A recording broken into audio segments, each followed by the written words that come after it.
Our progress as a technological society has always marched in lockstep with our failures. This has been particularly true in the realm of moving vehicles, airplanes, automobiles, spaceships, regular ships. The Titanic disaster spurred increased attention to lifeboat complements. A string of fatal crashes in the 1950s involving the Havilland Comet, the first commercial jet airliner, launched modern accident investigation methodologies that of course led to countless safety innovations. Decades of nasty wrecks on public roads and racetracks led to seatbelts, crumple zones, and airbags. Along the way, we've always known that people die in moving vehicles. The forces of physics are undeniable. Risk is built into speed. So it should stand to reason that this will remain true in the future, as technology advances through everything from self-driving cars to new generations of supersonic business jets to electric air taxis to even commercial space travel. All of these new modes of travel will pose risks of their own, even if they incorporate the latest safety technology and are even themselves intended primarily as safety innovations, as is the case with autonomous cars. That may be true, but we're in a decidedly new era now. These are no longer the swaggering salad days of NASA. For instance, when the tragic loss of 3 astronauts during the launch pad fire of Apollo 1 gave the nation pause, but didn't sway its steely resolve to reach the moon.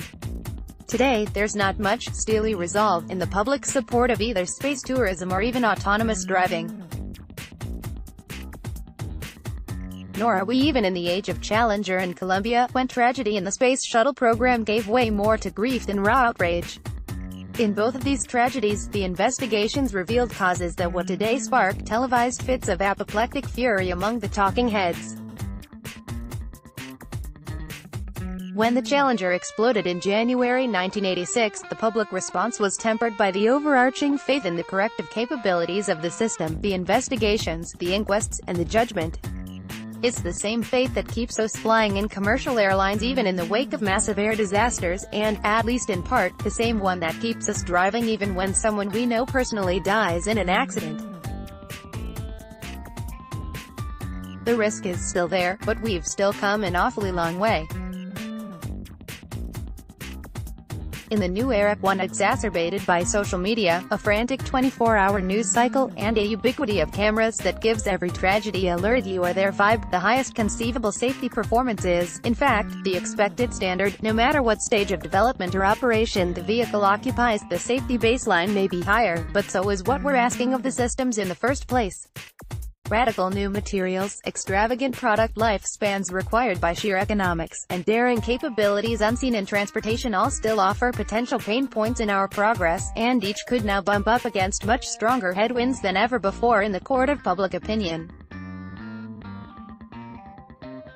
3 accidents, 3 deaths. Take a look at 3 recent single-death incidents. The April 17 Southwest Airlines accident, in which an engine failure sent debris into the cabin, killing a passenger. The notorious March 18 Uber autonomous car accident in Arizona, in which a pedestrian was killed, and, slightly farther back in recent history, the October 31, 2014, crash of a Virgin Galactic space tourism rocket that killed a test pilot.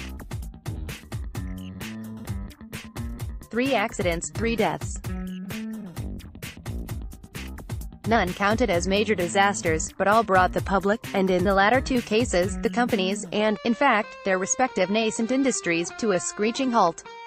Even the Southwest accident was still uniquely telling in its own way, as it was the first fatality on board a U.S.-based air carrier in a decade.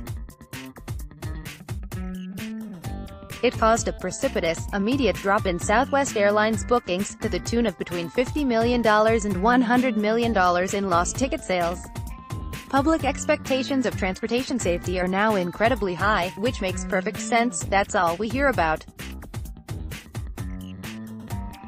Volvo has very publicly pledged to eliminate all deaths in its vehicles by 2020, banking on advanced driver assistance systems (ADAS) and semi-autonomous functionality to make it happen, while Boeing reported last year in its annual statistical summary of global commercial airline accidents that there are now 10 aircraft models that have never seen a fatality, including Boeing's 717, 787, and 747-8 and Airbus's A380, A350, AA340, and A320neo. When a single passenger dies in an accident, whether in routine airline service or in testing of an advanced new way of driving, that now draws scrutiny and public reaction. This is true even if the death is in development of a system that can radically reduce the number of fatalities, as with Uber's autonomous drive system. Hence the recent AAA study that found that the percentage of Americans who say they're afraid to ride in an autonomous vehicle has jumped from 63% to 73% since December, the period, of course, that included Uber's accident.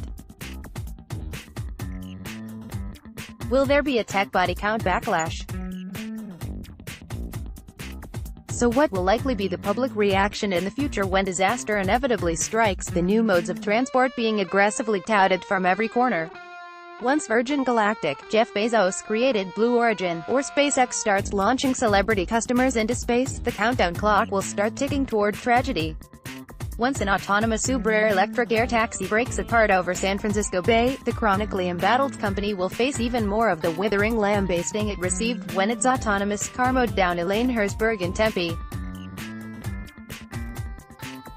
Same goes for the first supersonic business jet, and even the most minor fender benders that occur when self-driving cars becoming disoriented in the snow.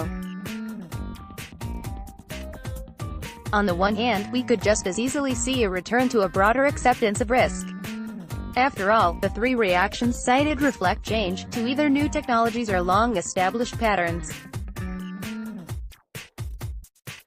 Once the miles rack up, a public reaction to fatal accidents might stabilize. The question is how elastic is the public's memory, notes Marco Caceres, a 30-year veteran spaceflight analyst with the Teal Group, who has tracked closely the progress of space travel startups as well as the veterans.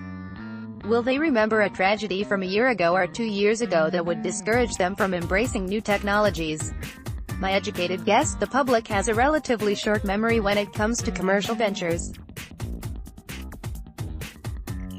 And an even shorter memory when it comes to things sponsored by the government. Everyone above a certain age still remembers where they were when the Challenger exploded, he continues, but that was a uniquely national event. Much of what we're dealing with now has more isolated impact, even if they still make the news and generate considerable hand-wringing.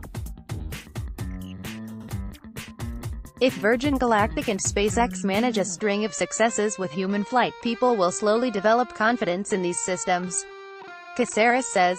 But people will also need to see the practical benefits of the flights, and so far the leaders haven't done a good job of showing us how this is going to do anything for more than a few wealthy adventure seekers. There will be some blood. While the early days of aviation, steamships, and railroads saw thousands of people dying, those were true pioneers, and the same tolerance may not apply in new endeavors today, as grand and ambitious as they appear to be. Space tourism isn't something that will attract the mainstream public, Caceres adds, noting that the lack of emotional investment in the cause on the part of the public may hurt it when things go wrong. I'm sure SpaceX will have more explosions, and if Virgin Galactic stays in it for the long run, there will be other accidents. We're dealing with rocket engines, after all. As for the challenges facing autonomy and even the likes of Uber Air, the challenges will be similar. I'm very concerned about how the public's reaction to these inevitable failures is going to sap their already quite low enthusiasm for self-driving cars and related technologies, notes Azim Sharif, an associate professor of psychology and social behavior at the University of California, Irvine. He notes somewhat warily that even in the best-case scenario, there will still be fatalities. He cites a Rand Corporation study on how many lives could be saved by autonomous vehicles, with cars that are just 10% better at eliminating accidents than human drivers still generating 3,000 fatalities each year, this in cars with autonomous technology.